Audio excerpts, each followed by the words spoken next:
And hello and very welcome to episode 96 of the Irish Photography Podcast. We're still stuck in isolation, but we've had an idea. Plenty of other people out there are stuck in isolation too, so we're going to check in and see how they're getting on.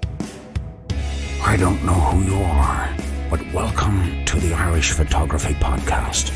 Sit back, relax, and listen about cameras, gear, settings, stories, and all things photography. Join Dermot and Darren on Ireland's Best Photography Podcast. Let's go.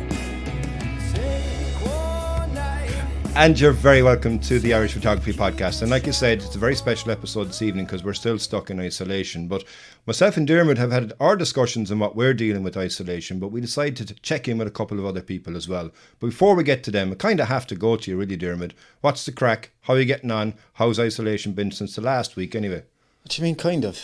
What the feck do you mean, kind of? Do you know, just come to me and say how special I am and such a really nice dude, you know? I don't have to make it all sound bad about me, you know? It's not nice. Why would I want to say something like that every single week, man? Come off the stage, like, you know what I mean? You got to give it to you in dribs and drabs. I suppose. I mean, I could have bypassed you because we've got two people to talk with us this evening, and I'm more excited to talk to them than I am to talk to you, to be honest. That's great. You just made me feel great about being your friend. Anyway, moving on. But yeah, my window for the van has finally came. It's here. Happy days. So we're going to start fitting it during the week. So if the sun is shining, which it's supposed to be, we're going to start cutting the van apart and install the left-hand side window of the van. So yeah, the rebuild is going to be taken off again. Yeah, so. Happy days, man. Happy days. Happy days. And, you know, we were talking there last week about things to do and, you know, what we were trying to keep ourselves busy with. If you didn't have your van conversion, what else would you be doing? Would you be going out taking more photos, or is that you kind of confined to or resigned to saying, okay, I'm not going to get out taking photos at the moment? No, I don't think I'd have the passion to go taking photos if I can't really go further than 2 kilometres. There's only so much macro photography that you can do at home. So I kind of get bored of that kind of quite fast. I know Thomas Eaton's got about 50 videos now at this stage on macro photography, and he is going deep with it, like, you know.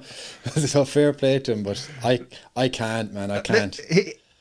He didn't go too deep, no, to be fair, you know. It wasn't that big a tank that he went into. But I mean, in fairness, he is trying to keep himself entertained and find different ways, as you say. But like, we've got a 2 kilometre radius that we can go out to. And, you know, we've often said about different countries. So today we're actually not going to talk to anybody else from Ireland. We're going to talk to 2 people, which a lot of people would know anyway already, because both of them have been guests on the podcast before. But we're going to go across the ocean, across the wild Atlantic, and over to the north a continent, I suppose, really, into Canada and over to Vancouver Island. And we're going to have a chat with 2 of our good buddies, Mr. Gavin Hardcastle and Mr. Adam Gibbs. And I suppose, first of all, anyway, gentlemen, thank you very much. I hope you're both okay. You're both surviving so far. Yeah. Hello. Yes. Yeah. Thanks for having us on, guys. Yeah. No bother. Yeah, thanks for coming back on. Yeah, you know, we had such fun the first time. We said we'd have to try and get you both on together because, yeah, really kind of like a very good double act together. So before we actually start, I suppose, really discussing what you're doing, how are you getting on so far anyway with yourself? I go to Adam. Adam, how are you getting on in the last number of weeks being stuck in isolation? Well, actually, not much has really changed. I mean, I'm pretty much in isolation anyway. I only have 1 or 2 friends that I see on a regular basis, and yeah, it's pretty much business as usual, except for, you know, of course, you know, workshops and stuff. But photography wise, we haven't been really affected too much by, like, we don't have to stay in our homes on the island yet anyway.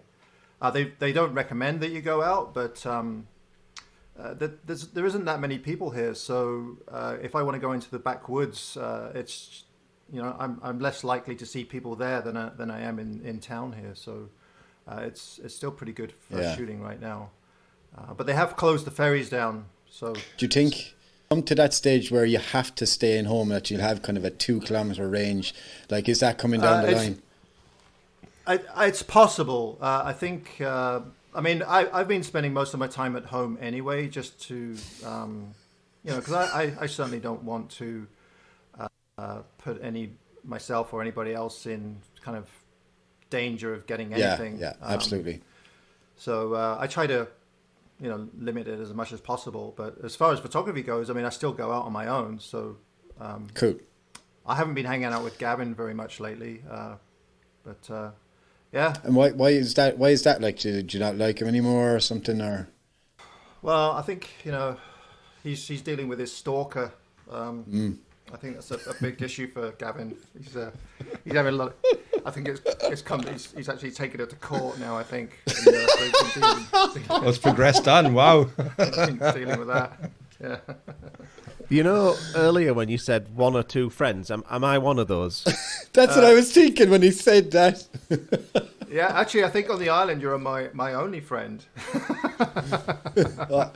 That's nice, though, isn't it? That's nice. And I suppose, we might as well find out how you've been getting on as well, Gavin, in the last number of weeks with isolation. Because, Gavin, we were great to go to him first. Or Adam, sorry, we were great to go to him first because he is the isolation guru, it seems. He's been doing it for many, many years, But from your point of view, how are you getting on with it? It's the same as what Adam just said, really. It's, in terms of work and, my passion, photography, it's no different. It's absolutely no different. I think, like your domestic life is different. I can't go to the gym anymore. That's closed down. But really, my only social interactions that I would ever have in life would be going to the gym and buying groceries every couple of days. I wasn't one of those. Now you have to shop for like 2 weeks or something. But back in the day, before Armageddon, I'd just buy groceries for 2 or 3 days, because otherwise, if I didn't, I wouldn't see humans. Yeah. Because I'm sat in front of this computer 12 hours a day editing YouTube videos for your entertainment. So same as Adam, nothing's really changed in terms of workload. But the small social life that I did have has evaporated, like everybody, I guess.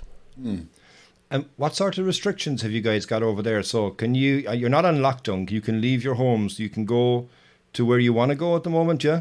You've got like a 2 kilometer maximum radius. Is that what you've got? Yeah. Man, that's and that's walking distance. So you can't drive somewhere that's 2 kilometers and then go for a walk as far as you want. You can only go 2 kilometers from your home in a walking point of view. For you to drive, you can go and get your essentials. So you can go to grocery, you can go to pharmacy, you can go get pet, you can go to the doctor, and you can go only in emergencies to hospitals. Yeah. Oh my God, that is... Well, I think the problem is that, because I've been talking to my friend Alistair, who lives up near Glencoe, and what was happening, he lives in a relatively small community, but what was happening is everybody was coming up from the south in their camper vans and pretty much emptying out all the grocery stores, so there was no groceries for the locals.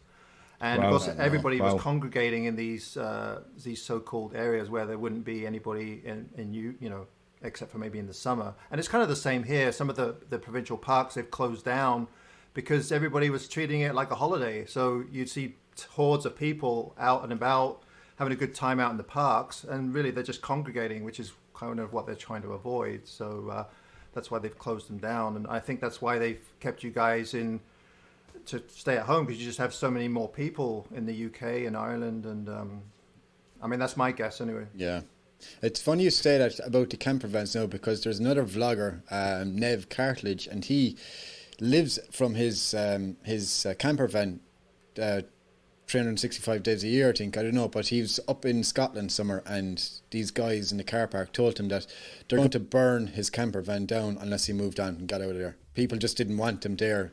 I don't know, it was just, he said it in one of his vlogs, and I was shocked, appalled by it, really, It's just crazy. Yeah. Wow, that's just one of the reasons why I left the UK, because there's so much thuggery there. I find, there's that kind of mentality in droves in the UK. I'm not dissing the UK in terms of the landscape. I think it's spectacular. There's still lots of great people, but I don't know. I just found that type of thuggery was rife, and that's one of the reasons why I left. It's not like that here. Touch wood, in Western Canada. We have a lot of rednecks, but even those guys are usually quite nice. Kind of like some bit of redneck. But that sounds pretty harsh. What you guys are dealing with. We can still go out. I keep checking on the BC government website, the BC Health Authority, and they're saying, get your exercise, go out and get fresh air. But I mean, you still see people on the streets like standing. They look like they're standing way too close together, and the places that I go, and I'm guessing Adam goes, there's hardly anybody around, or absolutely nobody. But every now and then, you might come across somebody on the trail, and still they're not very aware of their distance, you know. And so I make sure if I see someone coming, I just dip into the bush at least 8 feet, you know, and I'll hello. It's kind of awkward, you know. You had a camera in your hand and in the bush. Camera in the bush, yeah. Well, you know what? If you've got a tripod, that officially means that you're not a pervert. You know, it's good point. Yeah, a real good pervert point. Wouldn't have a tripod because I would imagine it slows you down. And I don't have a flasher Mac, so there's no flasher Mac. Where is this conversation going? Not yet. No. Hold on a second now. Actually, I think of one thing there now. I have to come back to it. Gavin, what are you benching in the gym, buddy? I don't lift weights. I'm a boxer. I do boxing. Oh. Yeah. Oh. Yeah, that's how I maintain this elderly gorilla physique that you've seen in my videos. I look like some sort of orangutan that's lost all its hair. Because I tell you this much, you are actually looking better in your videos, in recent videos, compared to a couple of months back. Have you lost a bit of weight? Oh, you can't judge those accurately because everything you see is months old. So I think the more recent ones that you saw were at the very tail end of our January trip, which I was expanding on a daily basis with all that American food. So actually, that's as bad as it got. So I did. Okay. I was actually getting into really good shape before Armageddon hit.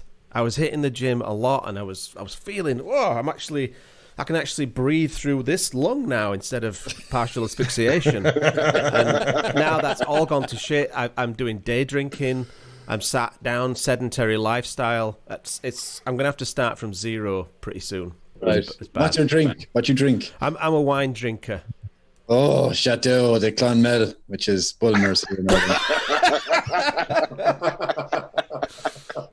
Adam likes his whiskey though, don't you, mate? So I've been drinking a lot of single malt whiskey lately. Yeah. Is there a particular brand like? No, I've been trying them all. So,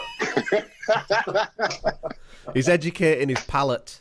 I am, and I know one thing for sure: price does not reflect quality. Okay. So just because you spend $100 on a bottle of whiskey doesn't make it a good it's a good Scotch. So.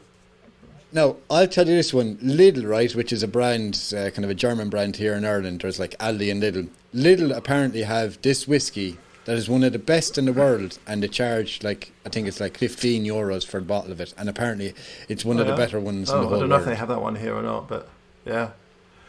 Yeah. Did you hear about that, Darren, did you?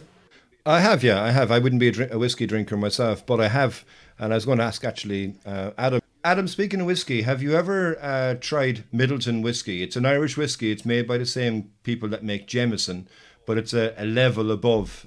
It's a beautiful whiskey, and it's something that I wouldn't normally drink whiskey, but if I'm to drink any whiskey at all, I'd drink that. Have you ever had it? Ever heard of it?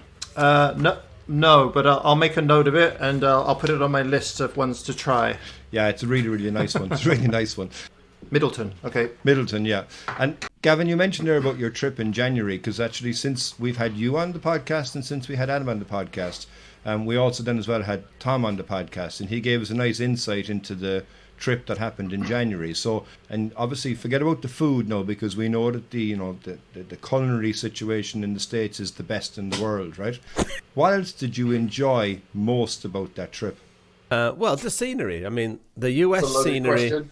The US scenery, those guys are so spoiled in the US. They've got spectacular oceanscapes, seascapes.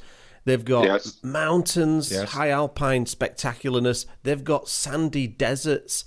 They've got tropical areas. They've got everything from planet Earth that all countries on planet Earth have scattered all over the world in one country, right? And you can see why there's quite a lot of Americans don't bother to get passports, because why would you want to ever leave the States? Yeah, this is true. If you want to see scenery, you could see everything imaginable in one country. It's unbelievable. You know, and like if you look at the UK in comparison, it's got all that history and it's cultural, but you know the scenery doesn't change that much from even Canada in a lot of respects. Mm-hmm. Yeah, but Canada has this vast expanse of boredom in the middle. So from what I've not been to the east side, but I'm told that the east coast is absolutely spectacular, as is the west side. But what's in between? Yeah. So Vancouver's on the west, yeah? Yeah, we are on the west coast, and then if you go onto the mainland, that whole western area right through to Alberta is amazing. It's mountainous, but once you get past those mountains, it's just Flatland. Okay. It is. You know, you drive for days, and then you get back east. And I've never done that drive. Have you done that drive, Adam, from one side to the other? Oh yeah, not all the way to Nova Scotia, but I've driven across to Toronto 4 times. 4 times. 4 or 5 times, yeah. And Yeah, it's a long trip. How boring is it once you get past those Rockies? The worst part is Northern Ontario. That's the worst. The prairies are actually, I like the prairies. I really love the big skies. I wouldn't want to live there, but you can get across the prairies in a day, no problem. It's Northern Ontario, just goes on and on and on, like from Thunder Bay all the way down to Toronto.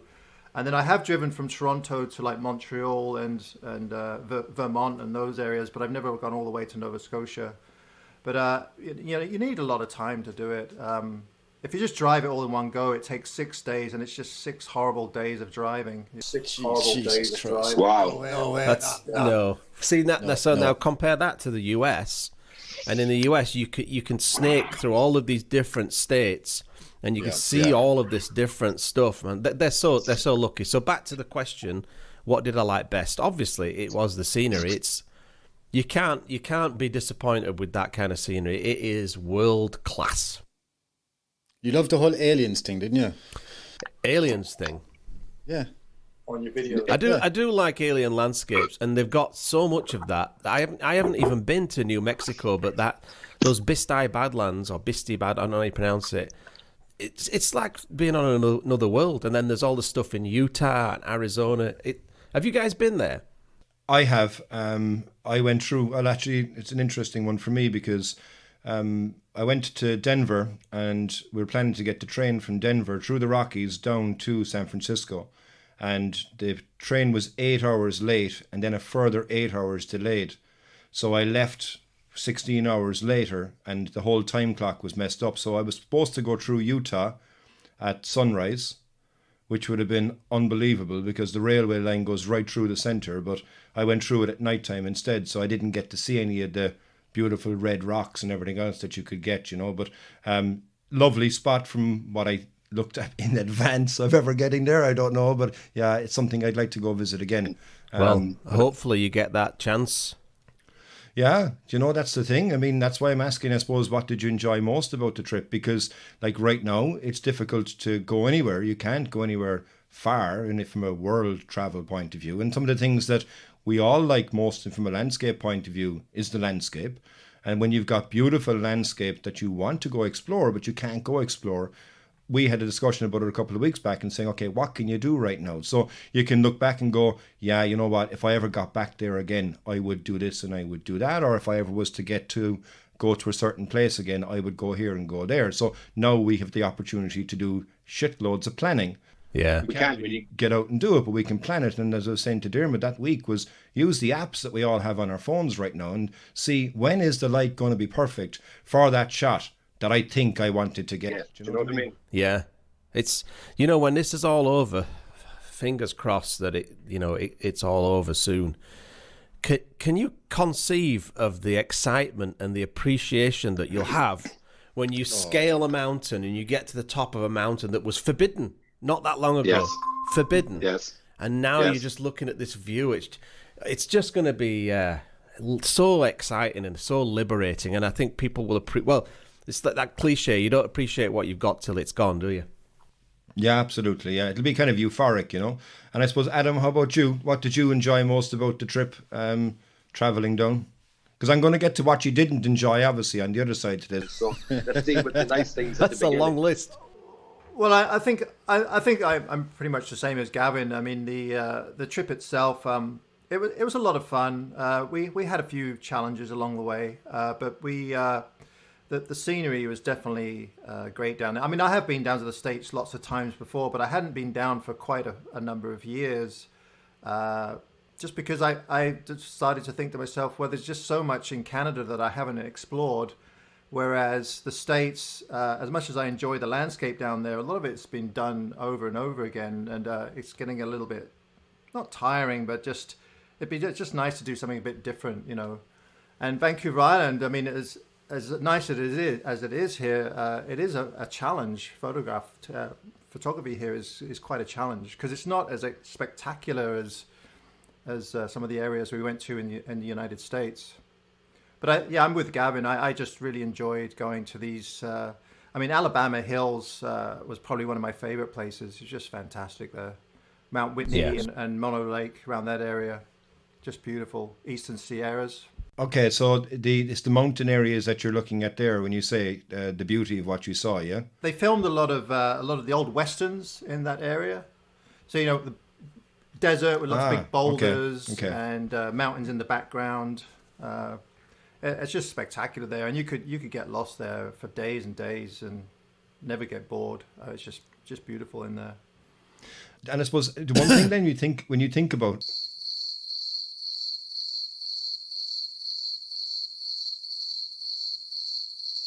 You okay? Yeah, you're right there, David. I just had yeah, I'm fine. I'm fine. Nothing wrong with me.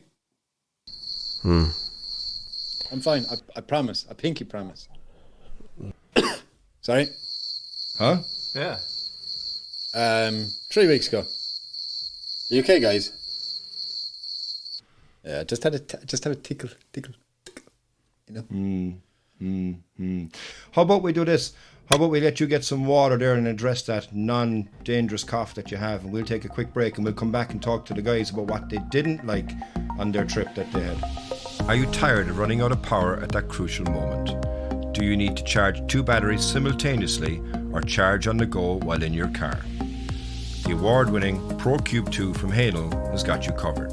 Available for Canon, Nikon, Sony and Panasonic. Visit hainel.ie. And you're very welcome back to the Irish Photography Podcast. And like we said in the first part, we're talking to the two guys and how they're dealing with isolation and looking back in regards to happier times. But, the question that we've all had and we wanted to figure out is what they didn't like about this amazing F4 trip that went down the west coast of the States. So, I'll go to Gavin, on you first, I suppose, on this one. What didn't you like? You have the floor. Gavin, be really careful what you say here. It's just about to say, you can't say each other. I'm not known for that. Am I being careful about what I say? I think I probably speak for all 5 of us when I say that the only thing that was a challenge is spending that much time in intimate quarters with 4 other men. I'm a hermit. You might not know this about me, but I am a hermit. I don't really spend that much time with other people. I do self-isolation normally.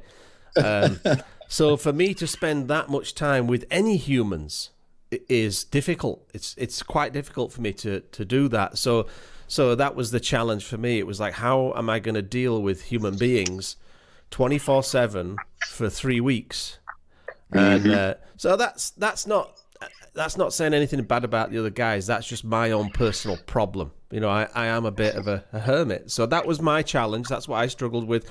And as you know, the food, that American road food, is not good for your body. No. So that was a challenge for me. By the time I was headed home, I was just seeking out restaurants that sold salads, and Nick Page does not like salads.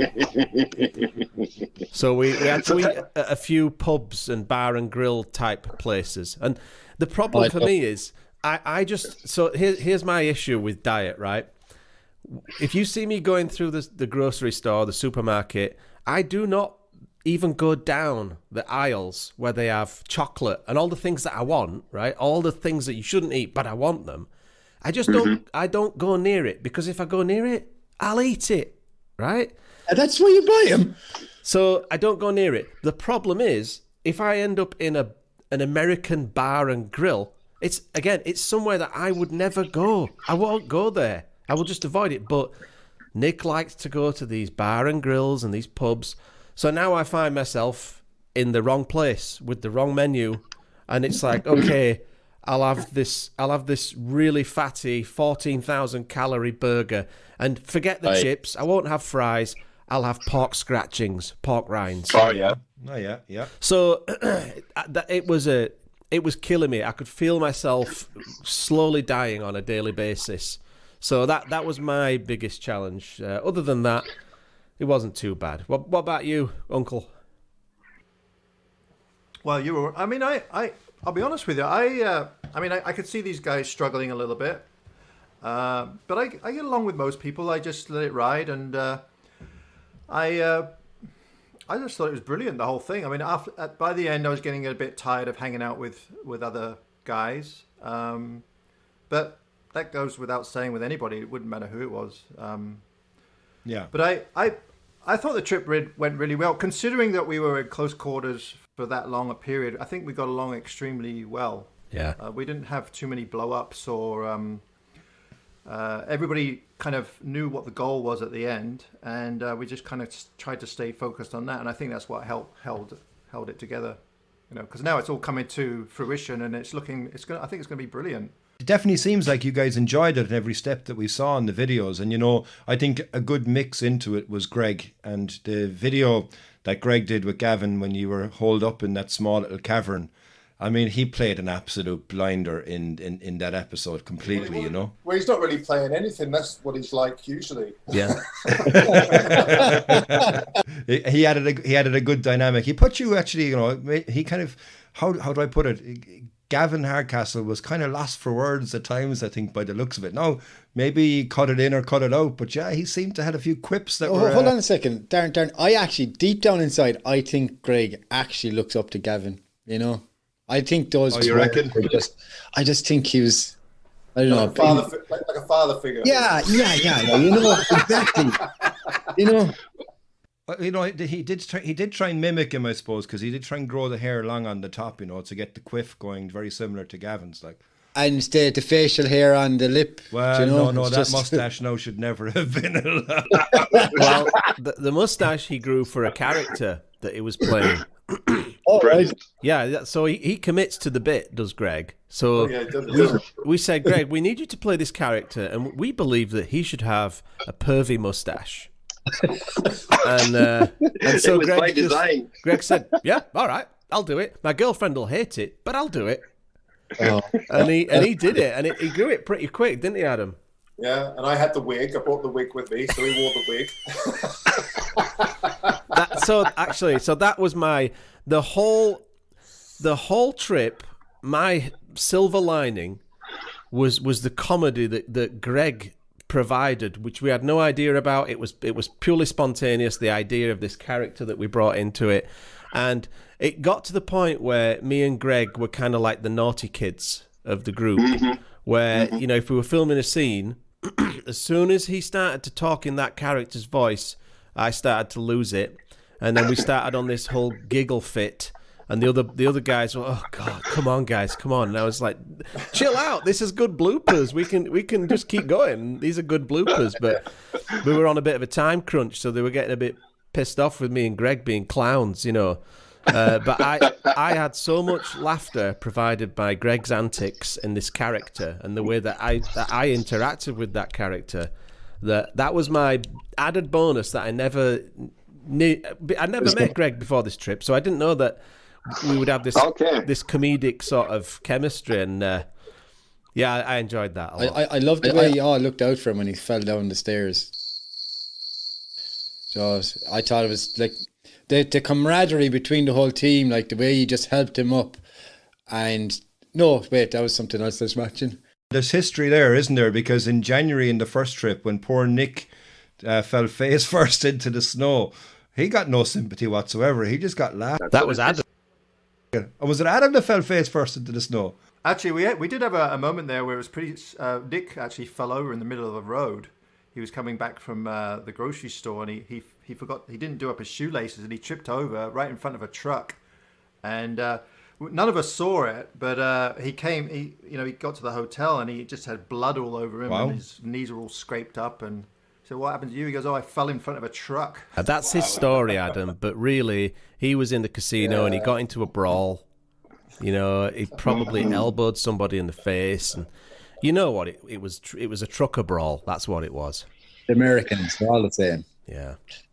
Well, you know what? The two of you guys did very well, actually, to enable the trip to finish in a place which must have been hell for both of you, because you both self-admitted to us on the podcast you don't like people, and you've gone to an area there where there's a lot of people, and then add a bit more people on top of that, and then add a couple of crazy people into the mix. Vegas, man, it's a completely different kettle of fish. Yeah. It's the pits. I don't want to say anything nasty about the people that live in Vegas, but I can't stand Vegas. What a horrible place. I mean, just I don't mind saying something nasty, Adam. I think it's a shithole, and it is the absolute pit of human depravity. If you want to see humanity at its absolute worst, walk through a low-end casino in Vegas, and you'll see all the reasons why we do the things that we do. Is it that bad? Like, it's awful. It's you see all of these broken people that have got no hope, and the desperation. It's awful. I mean, I know some nice people that go to Vegas and they love it and they enjoy it, and so you know, I know that I'm not going to say Vegas people are bad. They're not, but people that go to Vegas. It just makes me feel depressed when I go through there, because I have to look at something. An element of humanity that I never ever encounter in my day-to-day life. Like, you know, just like Adam, I go to places that make me feel good about humanity or existence and life. Vegas is the exact opposite of that. It's the opposite of what we do in our lives. And so to be trapped there for 4 whole days, exhausted, and this is at the end of the trip where we were just done. Like, we were absolutely done. Shot. It was hard. Whereas if that hadn't have been part of the story and we'd just gone somewhere absolutely beautiful and chilled out for a while, it would have been a completely different end to that trip. But it worked for the story that we were putting together. Yeah. It worked. It was necessary, and it was a great success in that regard. And it was fun meeting all those fans, though, wasn't it, Ad? Oh yeah, for sure. I didn't realize that. I didn't think that many people would show up. That was really fun. That was fun. So how many did show up? Was there be like 500, 100? Maybe 5? 40, 50? I don't know. It felt like a lot more than that. It felt like 100 people, but I don't know. Maybe it was less than that. But that's one of the few times that I do that kind of socializing, and I enjoyed it. It was fun because it was, you know, it was all photographers. They all kind of know each other, and they all know what we do, and you know, and a lot of them were people that comment on our videos, so you already feel like you know them because they're giving me abuse in my videos and trolling me in a funny way that I enjoy, and then you get to meet them. It's you cheeky bugger, it's you, is it? You know, so that was fun. Yeah. So did any of you spend any money in Vegas? Like, did you go in like with 100 quid? Said, look, this is for gambling. This is just for shits and giggles. Let's just go to the craps table. Did you gamble anything? Well, I didn't, but Uncle Grumpy may have got a little bit out of control. That's all I'm going to say. Okay. And the rest of it will be revealed in the story. When the story is out there, you'll see how far down the rabbit hole Uncle Grumpy went. Can you elaborate on that, Uncle Grumpy? Actually, Tom and Nick, they gambled quite a bit. Can't just keep on passing on the blame, guys. Come on. Well, no, because I mean, at some point I'd run out of money, so I went and watched those guys. And they were splashing a bit, you know. Nice. Especially Tom, you know, he's pretty flashy. I mean, he likes to spread his money around, you know. Yeah, he's a flashy dude. But you were in the Excalibur, yeah? Yeah. Oh, it's the worst. Yeah, Wait, what's bad about Excalibur? Oh man, it's the worst. Well, Tom booked it, right? So Tom booked that part of the accommodation. So up until then, Nick had booked all the accommodation, and his selections weren't too bad. He actually had us in quite a few nice hotels. And then, for whatever reason, Tom's like, "Oh, I'll sort out the Vegas." So, well, he clearly went for the cheapest possible option, didn't he? Actually, I think it was his wife that booked it for us, wasn't it? I don't know. That explains. because she was looking for deals. Oh, she got a deal. If we were going to Vegas now, right? How much is it to stay? Like here in Ireland, you pay what? Between 50 and 80 euros for a night in a hotel or a B&B or something. What would it be like in Vegas? Well, Vegas used to be really cheap, but now it's not. I mean, even the How much buffet was that? breakfast. How much was that? That was like $30 for an American. Yeah, wasn't it? maybe $40 American. Yeah. Which to us Canadians is like a gazillion dollars. Yes. Yes. I don't think the hotel wasn't expensive, but it wasn't cheap, was it? I think No. It was 150, 170 bucks a night. What's interesting thing for me was that you chose that area to finish up, as we said, in a kind of a with a bang, let's just say. But after that, then Greg flew away from Vegas. Tom flew away from Vegas. You drove back up the road, I think, Gavin and Adam. Where did you go? Well, I had to get back because I had a trip to China planned, and of course, as soon as just before I got back, I found out that the whole thing had been cancelled. So you know, I was back and forth with Zhuan Li. She was actually in China, and then of course a lot of the participants were kind of unsure about going, and I said, well, I'm going to go anyway, and of course I was way off and way wrong, and you know, good job we didn't go. Otherwise, we'd probably still be there, stuck in the desert. You know, I mean, it was like anybody else. You know, you kind of like, should I take a chance or, you know? And anyway, we didn't go, and it was a good job we didn't go. So. Yeah, but I suppose that was back in January as well, Well, so it was kind of early days. Yeah, I mean, originally I was going to drive back with Gavin, but then I figured out that I'd only have maybe two or 3 days before I had to leave again, and I wanted to get home a little bit earlier, so I had time to get ready and pack up and go, you know. Yes, and actually, Gavin, you drove back up, so you drove in convoy down on the trip as well. So it took 21 days for you to get down on the trip. How long did it take you to get back? 4 days. Wow. Because I stopped off at a couple of places. There was no way I was going to, you know, not try and get some vlogs out of that drive home. Because, you know, you pass all these epic places. So, yeah, I made a little list. But some of them didn't work out just because the weather turned. So I ended up getting a lot less than I thought I would do. Because it was January, right? So January, the weather's kind of questionable at that time of year. So, but I did get, there's a couple more vlogs coming from that return journey home, so you'll get to see those hopefully one will be out in a few days. So that's the point then I suppose I was leading to, is because you filmed content on the way back up, so you've got that content, as you alluded to earlier on as well, you know, that you have enough content typically in the bag that you're not going out on a Monday to release on a Wednesday, let's just say. You've done your content now on the route.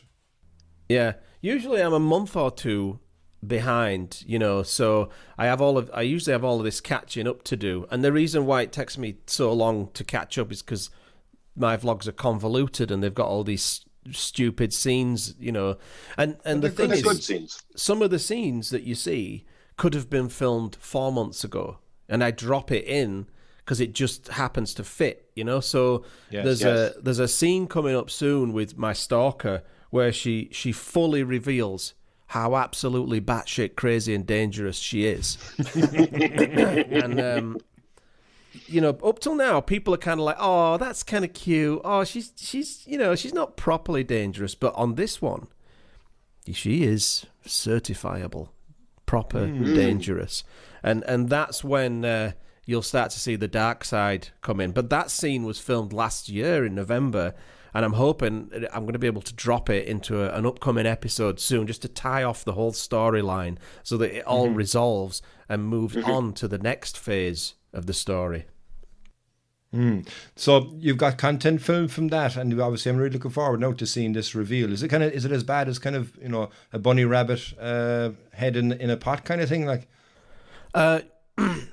you've got to think along the lines of Breaking Bad. It's like, you know, could she really go that far? That's too far. She's gone over the edge, and so you'll see that. But yeah, after that, I've got a few vlogs that I managed to shoot here on the island not long after I got back in January.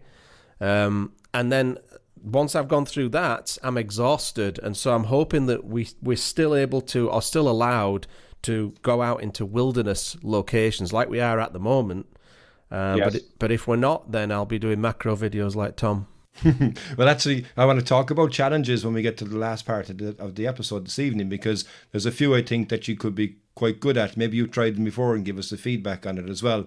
But I mean, you know, from Adam and your point, you know, you've recently released a video said that you found a new spot close to home that you really hadn't gone to before. Brown River Falls, I think. Is that what it's called?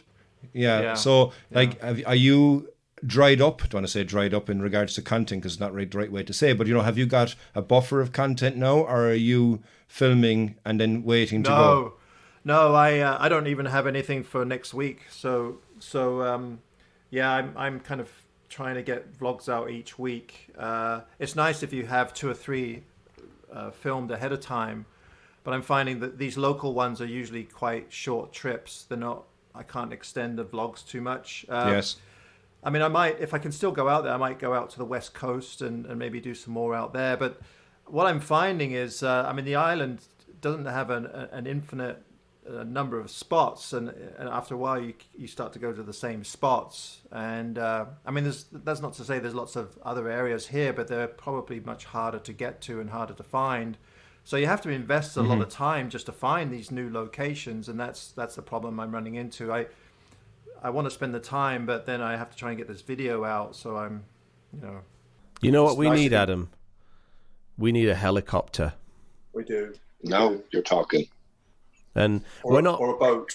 Yeah, but I've got a friend with a boat, but the problem is they're so expensive to fuel up.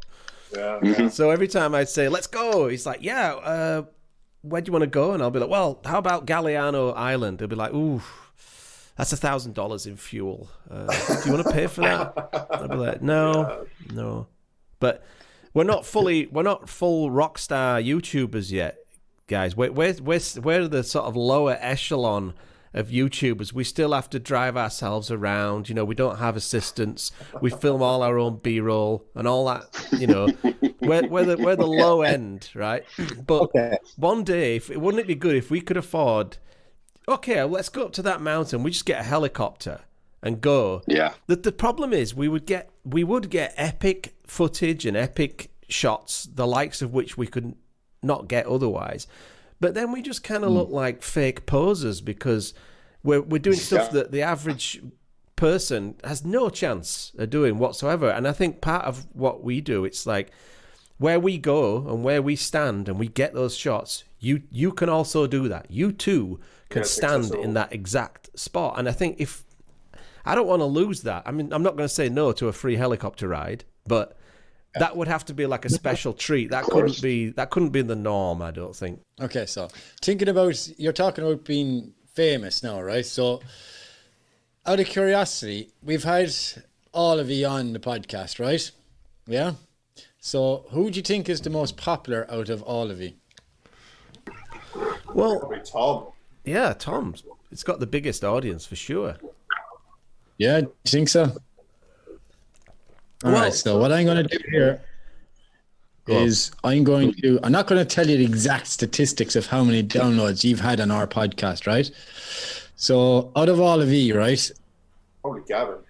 I'm not going to say the least liked, but the fella in last place but he's very high anyway. Believe it or not, is Nick. Right? So Nick Page is be the 4th place out of all four of you, right? Wow.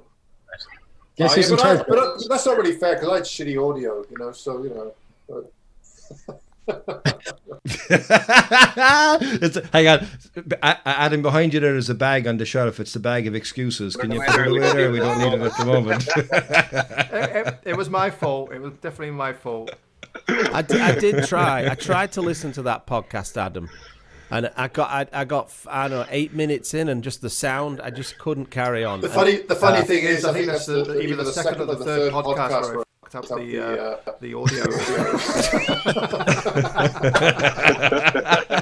He needs an audio guy. Yes. Okay, so in third place is Thomas Heaton. Ooh. Oh, really? Oh, Wow. wow. Yeah, surprising, right?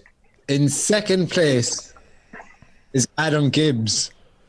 So congratulations to Mr. Gavin Hardcastle. You are the most popular, not out of the 4V, our most popular download ever. Oh, well, you know. So you got 3 downloads and I got 2.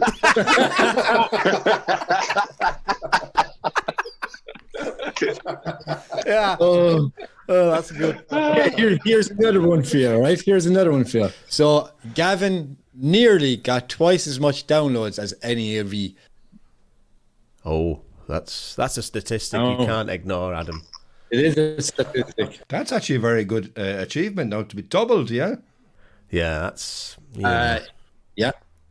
Well, my head's just getting bigger by the second Well, you now. see, And you know, here's the interesting thing about it, because when you ask the question about popularity and you look in regards to fan base and stuff like that, and you know, YouTube famousness, let's just say, Tom is number 1, yeah? So he's got, 300,000 people subscribed to him on YouTube or something like that. Then you have Nick, I think has hit 100,000. Yeah. Then you have Adam next, and then you have Gavin coming up the rear. am I right on that, Jill? Yeah. Gavin and I have a bit of a rivalry going on because Gavin overtook me there for a bit, and then I thought, I got to put out a video. I got to put out a video that's going to get more viewers. So I put my 6 or 7 best tips out, and that just skyrocketed my subscribers. He left me in the dust when he sold out. He sold out and hoarded himself and did a 7 top tips video. Top 5. That was it. I was gone. I was left in the dust. It does seem to do something on YouTube. You put a 5 or something, or a 6 or a 7 in the start of a description or a thumbnail, and bang, people just pick up on it. Well, that's why I did it. I thought I'll try it out, and sure enough, it's my most watched video. When Gavin is stuck for content, it'll be the 5 things that I'm better than the other F4 guys on. There you go. There you go.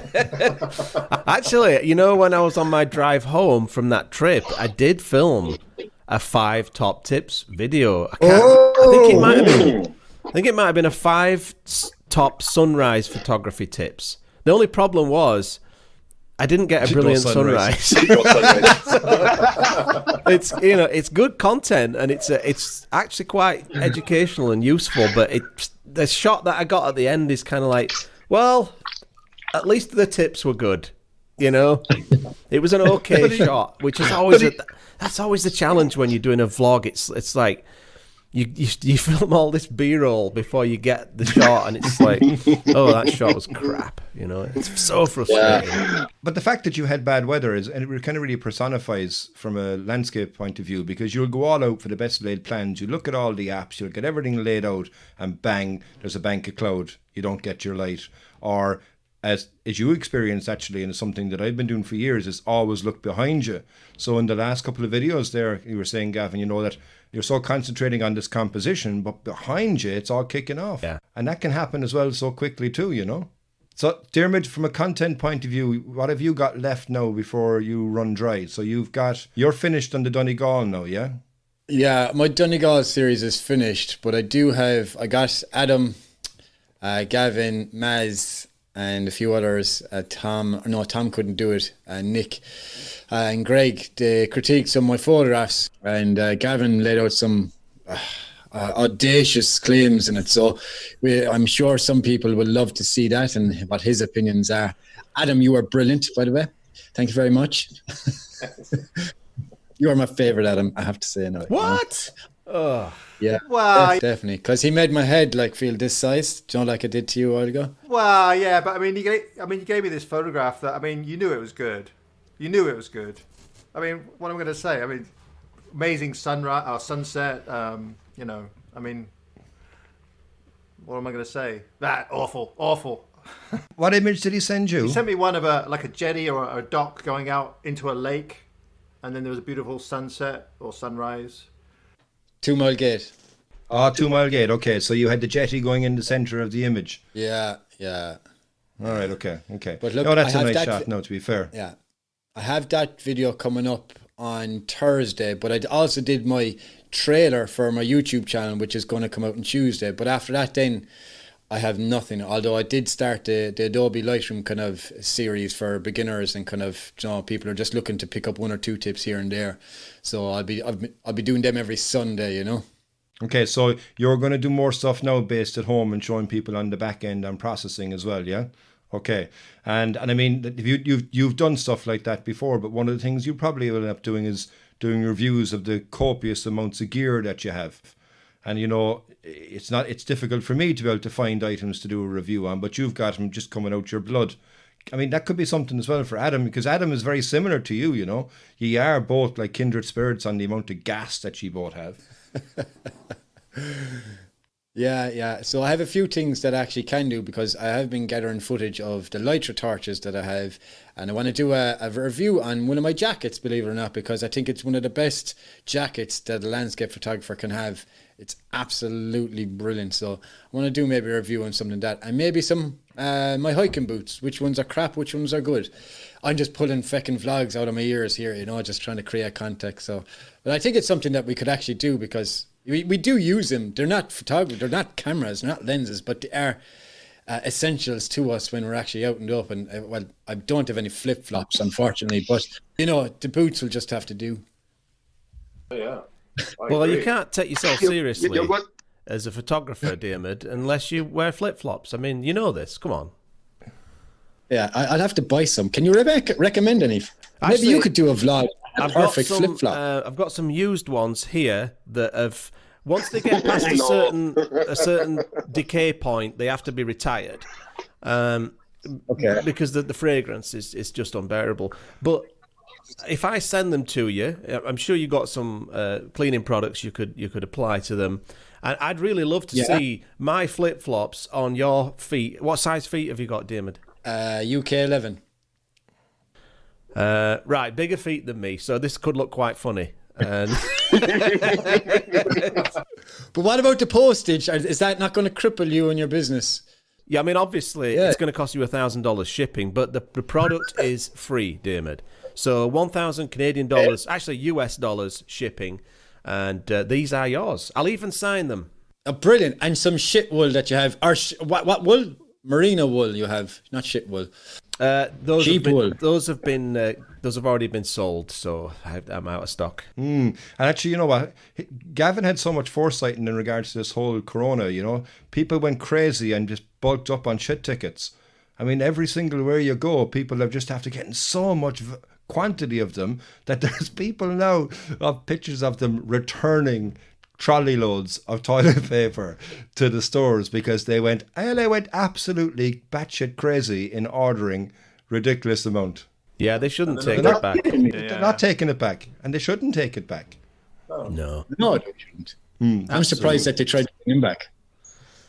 Yeah, they've got no shame, have they? All right, so look, guys, we're going to take a last break here. We'll be right back, and I want to ask the guys a couple of questions in regards to some challenges that maybe they should try in this isolation time. So we'll be right back after a word from our sponsor. Are you tired of running out of power at that crucial moment?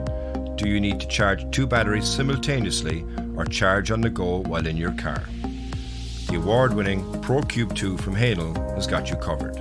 Available for Canon, Nikon, Sony and Panasonic. Visit hainel.ie.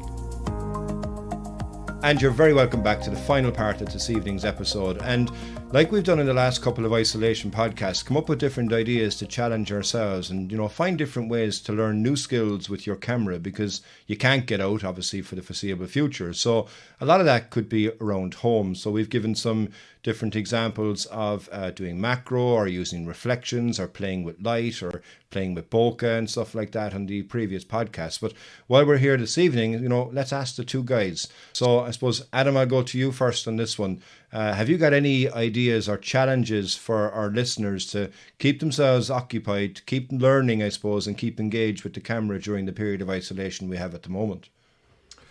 Yes, they can get into boudoir photography. That's what I've been doing. I knew it. Serious. I thought he was serious. I have to say, it's the most boring thing you can ever do. I've done it loads of times. I absolutely hate it. What about boudoir selfies, though, Adam? I'd love to see you in a skimpy outfit doing a boudoir selfie. Or even better, pet boudoir.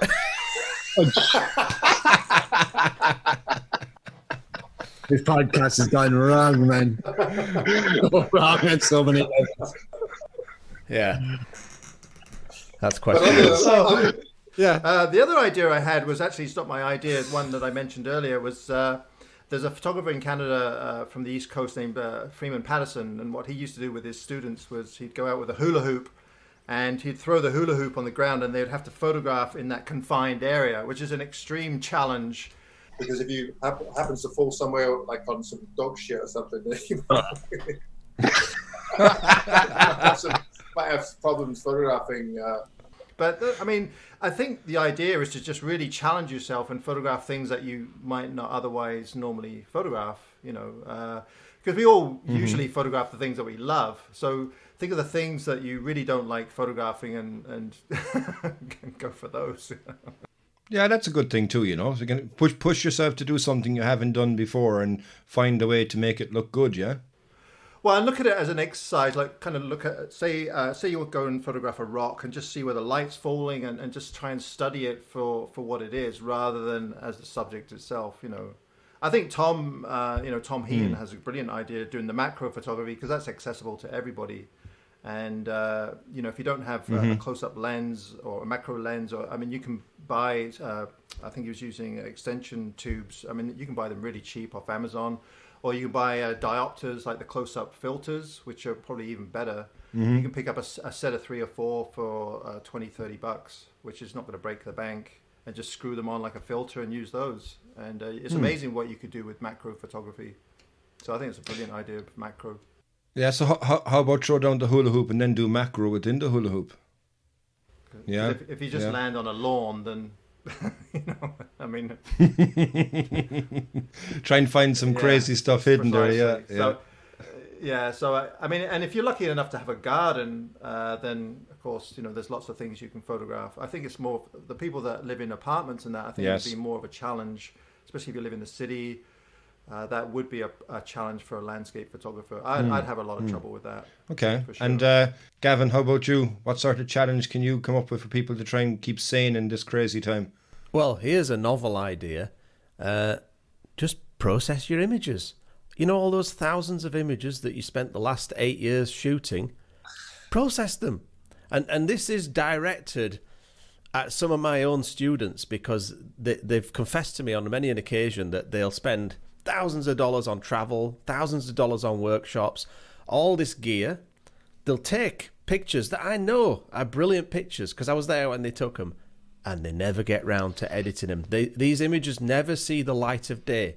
And it's a crying shame because I want to see these images, And I know there's a lot of people out there that have this stockpile of years and years worth of amazing travel photos that they've never got round to editing. Well, now is the time. Now is the time to put it all together. Not only get your images out there, but refine your whole post-processing method. Get better at doing that. And then the other thing that I would encourage people to do is teach themselves composition. So I'm just going to blatantly plug this new course that I'm working on now, which is look at Adam's face, which is I'm doing this course all about composition. One of the methods I've always used to teach composition is you don't even need to be in the field to teach yourself composition. So one of my fun things that I often would do on workshops is, you know, in the downtime, let's say you're in the pub after a day of shooting. If anybody's got like a small laptop or a tablet and a whole stock of images that they can pull up, is we play the crop game. Oh, thank you, love. Oh, look at that. That's good. Cheers. Cheers. Who's that? Oh, no, that's nobody. Who's you don't that? you don't need to worry about what that was. That was You have not a lovely coloured shirt. Well, I like that. What colour was it? Orange. mauve. I don't know. That wasn't a stalker or anything like that. That wasn't. It's a lovely orange shirt. Good timing, love. Thanks for that. That was great. I was doing a sales pitch. Yeah, but what you can do is you can use the crop tool, either in Lightroom or Photoshop, and go into images that you've already composed. You took them out in the scene, and it works especially with super wide scenes that have got a lot fit into the frame, is you can then challenge yourself to go into the images you've already taken and take out new, fresh compositions that you perhaps could have done while you were there if you'd have had a longer, you know, telephoto. Yeah. And that will teach you a lot about, first of all, seeing the shot, seeing what's important, trying to differentiate between the boring parts of the image and the more interesting parts of the image, and pull out those little sections of gold. And you can do it on lots of different kinds of images. But if you do that over and over again and try and challenge yourself and try to think, well, what am I missing? What could I take this landscape image and turn it into a vertical? Or could I get this vertical and turn it into a thin, you know, try and think outside the box and challenge yourself. But with the material that you've already got, you could probably pull out some golden little nuggets, which might be far more popular when you post them on social media, because you've refined that composition. You've thought about it after the event. So that's one of the things I like to do. And you will see that in my upcoming course, Composition Made Easy. But you know what? I like that idea because I'm fixated on shooting the wide angle all the time, and I won't change the orientation either. So for myself, that'd be a great project to do because I don't have any back pile of images that I can pick from and try re-edit or edit again, because once I shoot an image, I'm in a hurry to get it out to the world. I don't hoard away my images. I like to share them with as many people as I can.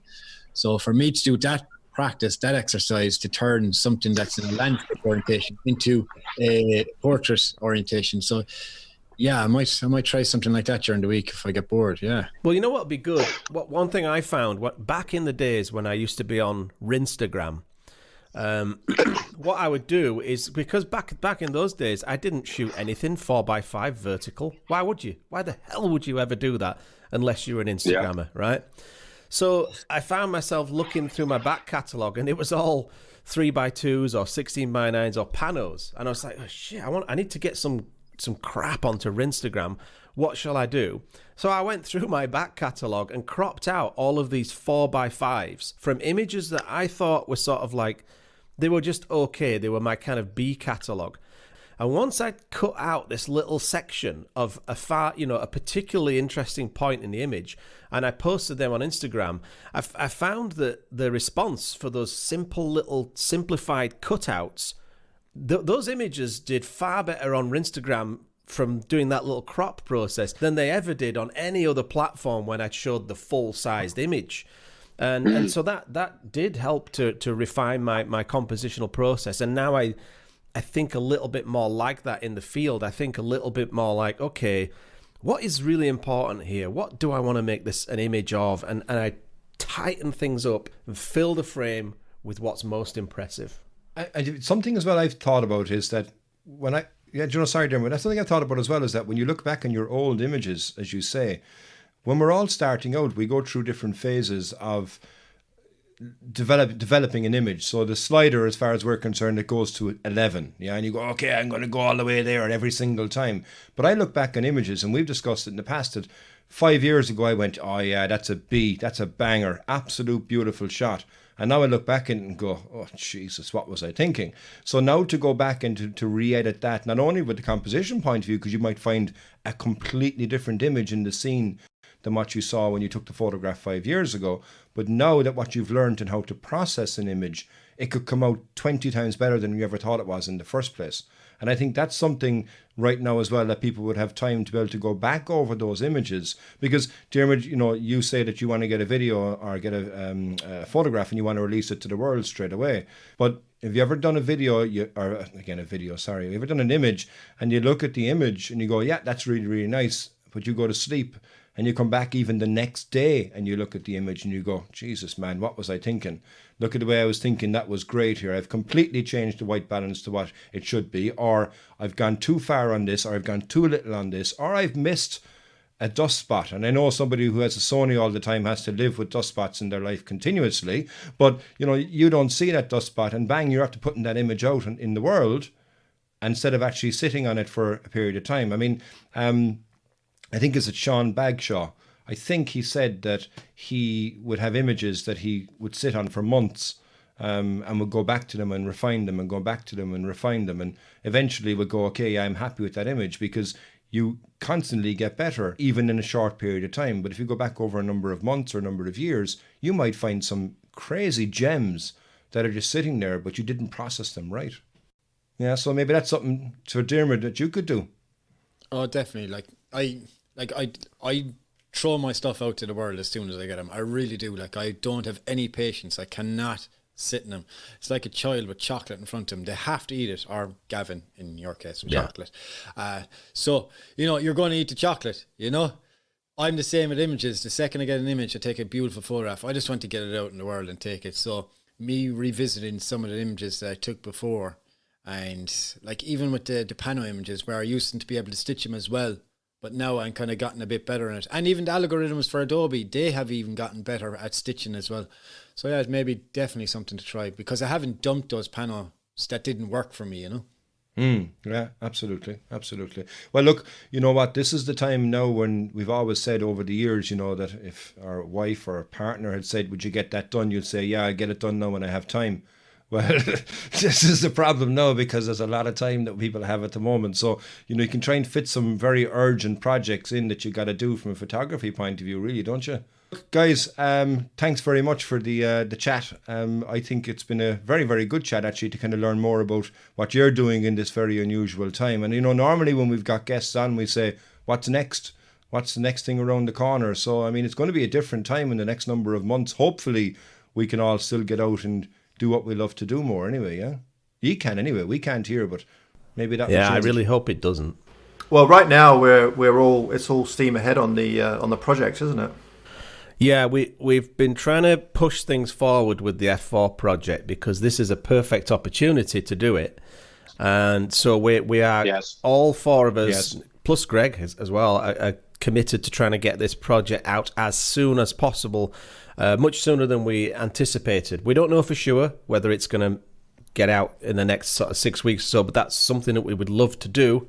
We're going to work hard, and then, you know, if it feels right to release it, then we will, because we don't know what the landscape's going to be like in 6 weeks' time. Everything's changing so rapidly, you know. But people are hungry for content right now. People are asking for this, and so we're trying to get it done. So we're on it, and we'll just see how things feel when it's ready. Can't wait.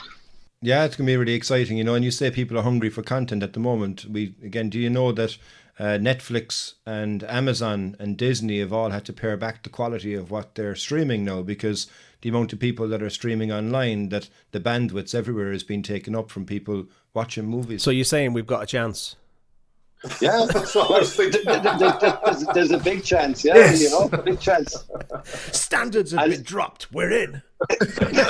All right, man. Yeah. Seize the moment and enjoy it, yeah. Those acting classes really paid off, man. Funny thing is, I'm Adam's acting coach and he's my acting coach, so we're screwed. The blind leading the blind. You'd have to try and find new and innovative ways now to be able to get each other on the videos, you know. Well, I was thinking, I sent Adam a message the other day, but he never replied, so I was thinking we should go out and do like a vlog together, but we'd stay like 100 feet apart at all times.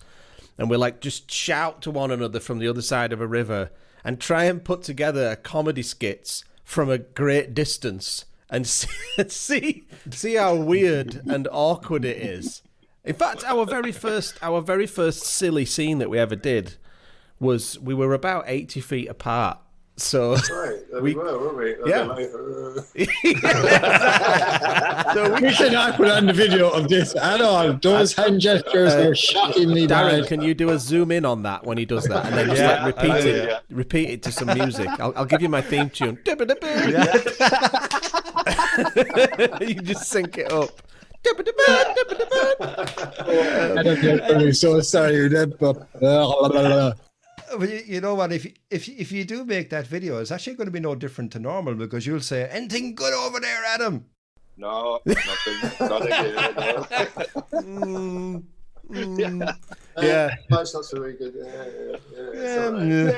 No, but I think we need to get that done in the next 3 or 4 weeks, Adam.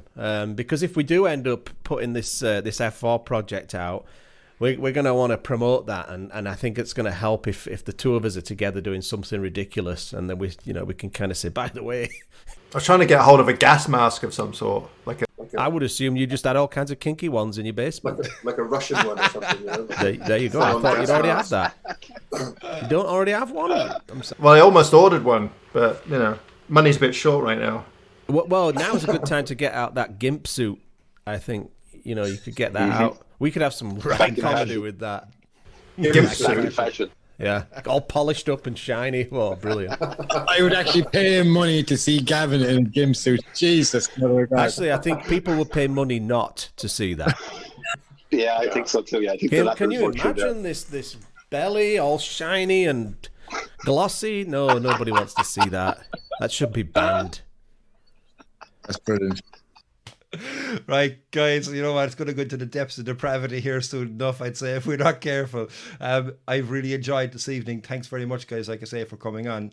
Hopefully, you'll keep yourselves entertained, and maybe try one or two of the challenges as well to kind of give yourselves that extra bit of flair. I know that you don't need any extra flair already, but you know what I mean. Keep yourselves kind of engaged in things while we're all locked away in this very, very uncertain time, Yeah. Well, thanks for having me. Yeah, it's been your absolute pleasure. And before I go, I just want to say, Hey guys, if you dig what you're hearing, why don't you jump over to iTunes, Spotify, or wherever you get your podcasts. Give us a 5-star rating, and don't forget to share with your friends. With all that done, we'll see you next week, and remember, keep shooting.